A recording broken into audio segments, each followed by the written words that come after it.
Thing two, if you buy a business, there's also some element of seller financing that typically occurs. So let's say that the business makes $1 million a year and he agrees to the company being worth $3 million. I'm making it up, okay?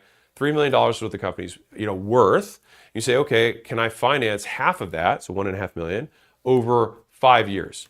Okay, that means you have to pay $300,000 a year, but the company makes $1 million. And so that means, okay, you now have $700,000 left over. Okay, great. So now we took over 1.5, and maybe in that time period you have the salary that you're also chipping away at it for. And then this is where small business loans and things like that come in handy. And small business loan would be senior debt. Your dad's seller financing debt would be second to it. And so they're willing to do that. And so you then get him paid, and then you use the business to fund the rest as long as you don't suck, and you'll be fine. That would be a way to do it. Okay. Bam, the Spanner cornball. Appreciate it. What do you think of studying 12 hours a day for 6 days a week? Fine. Good question. Is learning ads for local service businesses still good? $15K a month to learn in 2026? Yeah, there's a lot of brick and mortar businesses that need customers, like a lot. Like you could create, like today, you could create a multi-billion-dollar company if you just were better at helping brick and mortar companies get ads or get leads and customers than anyone else. For sure. You just have to be good and you have to know how to scale. How do you balance between using AI? Oh, missed it. All right. Let's see one. Okay, Alex, I run a roofing company. I do door-to-door for all my revenue. How do I scale my team without running paid ads? Door-to-door turnover is insane. It's a feature, not a bug, man. It's a feature, not a bug. You're going to have to create career paths for your door-to-door guys because I'm guessing they're churning out for either better opportunities. So you probably have a multi-pronged approach. That's probably the issue. So one is you have to have the economics in the business so that you can pay better, number one. Number two, the career paths have to be clearly spelled out. So I think I made a post about this the other day, but one of my favorite ways to build out a career path for what I call repeated roles. So if you have a business where you have a lot of a specific roles, you have a lot of salespeople, a lot of editors, a lot of accountants, whatever it is, you have a lot of this person. When you have a lot of people, you need to have a more robust onboarding and training system, and then a very clear career path for why. Basically, you have to answer the question, why should I stay with you for 5 years? That's the question you have to answer. And so in order to answer that question, one, we have to have the economics. The second is we have to show growth. And this is a big one. I think it's wildly underestimated. And so there's growth in terms of like quantitative stuff, but also growth in terms of the intangible, which is like, what are the skills I'm learning along the way? And so an easy way to do that is, let's say you imagine the career path like a zigzag. Okay.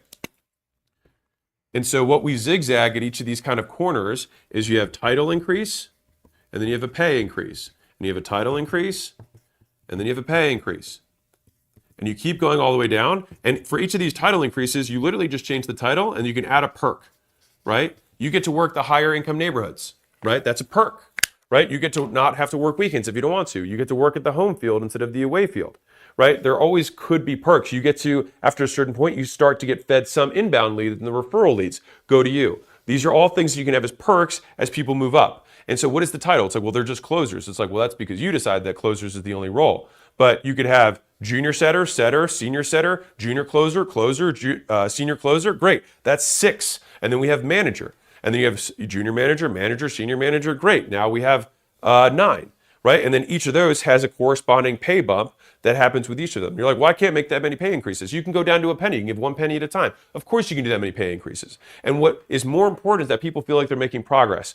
And so if you can show them, and the big churn points, by the way, for any of these types of careers, the door-to-door roofing guy, is going to be obviously like first 14 days for door-to-door, first 30, and then the next big drop-off point is at month 3, and the next one at month 6. After that, if you keep them past month 6, you know the likelihood that they stick is way longer. And so all your focus has to be around activation and decreasing churn. Now, part of the reason that you're probably not able to get this churn is because you're not able to attract sales leaders. And sales leaders obviously have to sell first, then they have to basically bring someone in and recruit, and they have to get that person activated, which means they have to learn how to teach how to sell. Wow, have to learn how to teach how to sell. There you go. And so typically in door-to-door driven businesses, they are not that good at training if you haven't reached scale yet, which usually means that you have unclear language in how you train your staff. And so you're like, I need you to be a better leader. That means nothing to nobody. So you have to break down leadership into the activities that make a leader. which means like I need you to do the activities I want them to do in front of them.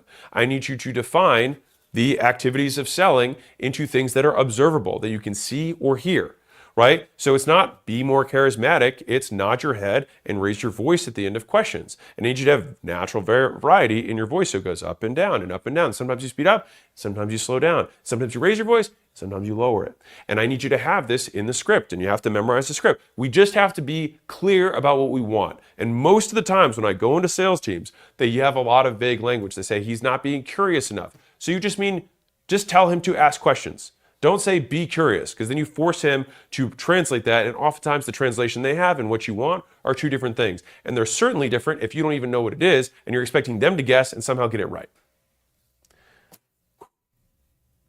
All right, I think we wrap. It's Friday, I'm sure Layla's blowing me up. Okay, so with my people, I love you all. Peace and blessings be upon you, to you and your bloodline, and to the 13% women that I have. I appreciate you all. Thank you for coming to my aggressive live stream.